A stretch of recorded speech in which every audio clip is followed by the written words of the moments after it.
I have no idea what practicality is. This is not any bit close to practical, but you gotta do it for the memes. You gotta be honest. A pump action CPU cooler, which, let's be honest, testing the temperatures without the CPU fan running, not the best idea, but it works, barely.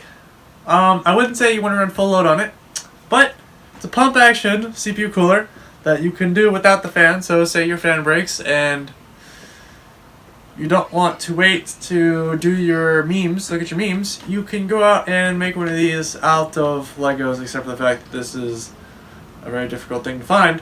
But yeah, so this, first of all, practicality, that just got thrown out, like completely out of the window. Now, the reason why I made this was solely for the memes, no doubt whatsoever, and also to make the very first pump action CPU cooler, because I think that's pretty cool.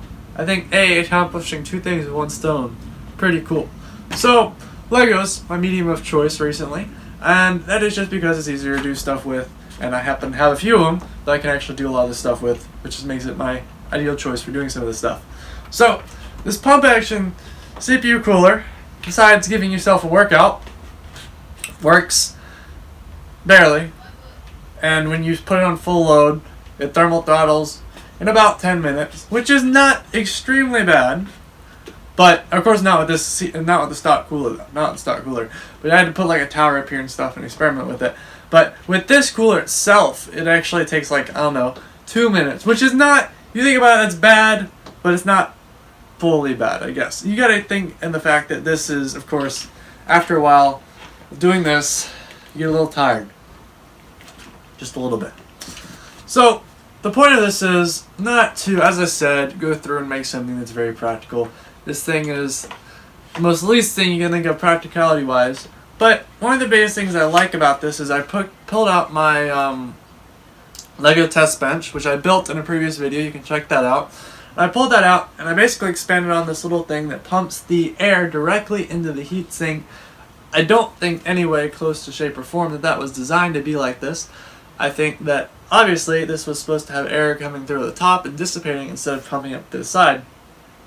But there was really only so much you can do without breaking the stock fan itself. And I really didn't want to end up breaking it because I want to use it for other projects and not necessarily breaking it. So we decided to put it on the side.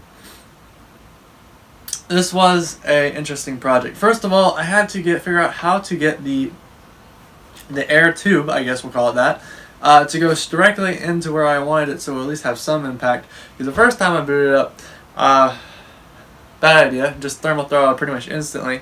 And so the second time is, had to actually put a little effort into it, and that's pretty much what resulted. So let's be honest, practicality wise, we're not doing it here. That's not any bit of this video.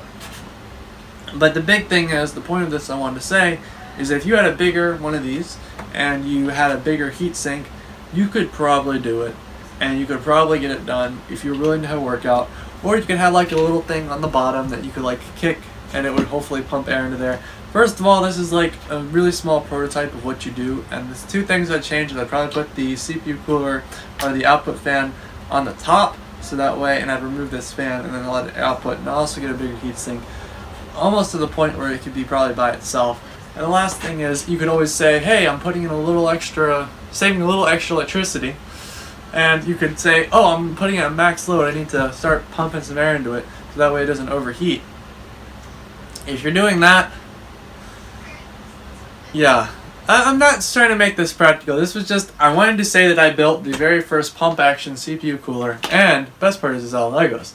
So I wanted to say I'd done that, because I thought it was, pretty funny. Now this is, of course, as I said, prototype, but I'd probably go through and make a bigger pump system. I'd probably have a bigger tube going through there. And you know, the worst thing is you could always get one of those, another thing you could do is you could get one of those like inflatable, like inflators or whatever. So like the big like bounce houses and stuff. You get one of those, hook that up to here, and just blast this thing.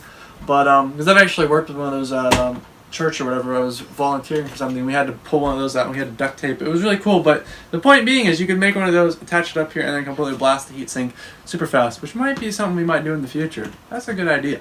So if you enjoyed my lovely attempt and the very first pump action CPU cooler, which obviously I'm not using the fan on here, and I don't have another heatsink that would fit the size. I use different heatsinks, so I'm not using the fan on here. Then make sure you like and subscribe, and if you like the Lego combination of stuff, I've done a bunch of other Lego videos. That's actually what I'm cranking out today, because I just have the ideas for them. When I get the ideas, the videos flow, and I don't really fight it. So that's pretty much what we got here. So you can check out the other Lego builds, Lego PC cases, Lego CPU fans, some actually that work, drop temperatures, etc. And if you liked, give the video a thumbs up. If you're one of those people and you didn't, then you can just leave. And yeah, thank you for watching. Hope to see you around. And of course, if you're interested, subscribe. Goodbye.